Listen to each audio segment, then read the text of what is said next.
आज संघाला 100 वर्ष पूर्ण होतात आहेत. डॉक्टर केशव बळीराम हेडगेवार यांनी 1925 साली नागपूर येथे रेशीमबाग येथे संघाची स्थापना केली.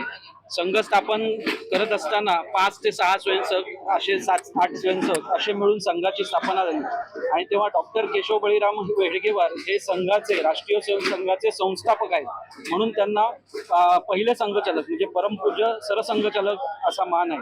आणि त्याचबरोबर आपले दुसरे सरसंघचालक परमपूज्य गोळवलकर गुरुजी, त्यांच्या प्रतिमा आज आपण ज्या 2 प्रतिमा स्टेजवरती बघितल्या त्या डॉक्टर केशव बळीराम हेडगेवार आणि परमपूज्य गोळवलकर गुरुजी या दोघांच्या प्रतिमा. आणि छत्रपती शिवाजी महाराज सगळ्या भारताचे जे आदर्श आहेत आणि हिंदू समाजाचं नेतृत्व करणारे हिंदवी स्वराज्याचे जे राज्यकर्ते होते असे छत्रपती शिवाजी महाराज हे संघाचा आदर्श आहे.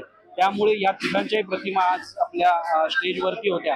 आणि आपण भगवा ध्वज ज्याला आपण गुरुस्थानी मानलेला आहे, जो महाभारत रामायणापासून ज्यांच्या रथावरती हा जो भगवा ध्वज होता त्या भगवा ध्वजाला संघाने गुरु मानलं.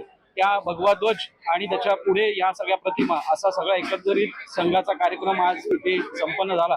आणि आज आम्हाला सगळ्यांना आनंद आहे, आम्ही सगळे स्वयंसेवक की आम्ही आज हे 100वे वर्ष शताब्दी वर्ष प्रत्यक्ष डोळ्याने अनुभवतोय. आणि ज्यांनी संघाची स्थापना केली त्यांनी किती लोकांनी त्याच्या मागे त्यांचा मोलाचा वाटा आहे.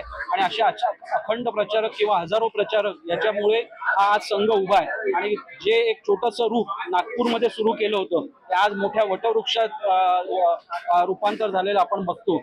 म्हणजे केवळ भारतात नाही तर परदेशाही जवळजवळ 101 देशांच्या वरती आज संघ पसरलेला आहे. आणि वेगवेगळ्या उपक्रमातून संघाचं काम आज समाजामध्ये चालू आहे.